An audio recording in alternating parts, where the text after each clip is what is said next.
महाराष्ट्र में शरद पवार की पार्टी से मंत्री नवाब मलिक के खिलाफ में अभी मुंबई हाईकोर्ट की तरफ से एक बहुत ही बड़ी अपडेट आ रही है। जैसा कि मैंने आप लोगों को पिछले वीडियो में बताया था कि जो समीर वानखेड़े के पिताजी हैं उन्होंने एक बार फिर से मुंबई हाईकोर्ट का दरवाजा खटखटाया है और उन्होंने मुंबई हाईकोर्ट में एक याचिका दाखिल की है, वो भी नवाब मलिक के खिलाफ में, जहां पर उनके द्वारा बोला गया है कि कोर्ट के द्वारा आदेश देने के बाद यानी कोर्ट के द्वारा फैसला सुनाने के बाद बोला गया था कि नवाब मलिक उनके फैमिली के खिलाफ में कुछ भी बोल नहीं सकते। उसके बावजूद भी कोर्ट के आदेशों का उल्लंघन किया है नवाब मलिक ने और उन्होंने समीर वानखेड़े और उनकी फैमिली के खिलाफ में फिर से कई स्टेटमेंट दिए हैं, जिसको लेकर आज जो है मुंबई हाईकोर्ट में सुनवाई हुई है। और मुंबई हाईकोर्ट में जैसे ही सुनवाई स्टार्ट हुई वैसे ही कोर्ट के जज ने सीधा नवाब मलिक के वकील से पूछा कि आप हमें ये बताइए, क्या उन्होंने यह सब अपनी निजी हैसियत या एक मंत्री के रूप में कहा है या पोस्ट किया है? अगर उन्होंने ये सारी की सारी बातें या फेसबुक या इंटरव्यू में जो भी उन्होंने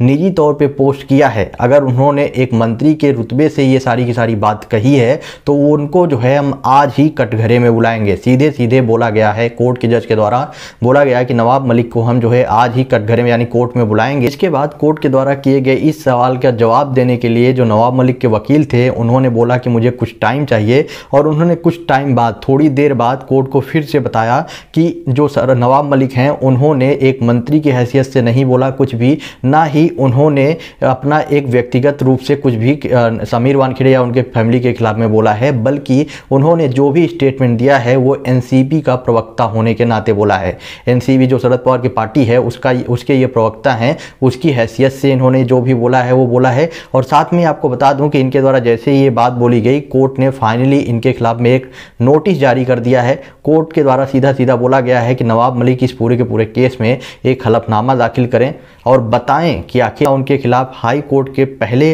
दिए गए आदेशों का जानबूझकर उल्लंघन करने के आरोप में उनके खिलाफ में कार्रवाई क्यों ना किया जाए। उनके द्वारा क्वेश्चन पूछा गया है और ये एफिडेविट दाखिल करने के लिए बोला गया है। अब देखते हैं नवाब मलिक जब एफिडेविट दाखिल करेंगे तो उसमें कोर्ट के द्वारा पूछे गए सवालों का क्या रिप्लाई देते हैं। लेकिन कहीं ना कहीं से अब जो कोर्ट है उनके मुंबई हाईकोर्ट के द्वारा सीधा नवाब मलिक को पूरी तरह से फटकार लगाई गई है कि वो जो है समीर वानखेड़े की फैमिली के ऊपर उसके कोर्ट के द्वारा फैसला सुनाए के जाने के बावजूद भी अलग अलग तरीके का कमेंट कर रहे हैं। आपका क्या ओपिनियन है इस पर? आप अपना ओपिनियन कमेंट बॉक्स में बताएं और वीडियो को ज़्यादा से ज़्यादा शेयर करें।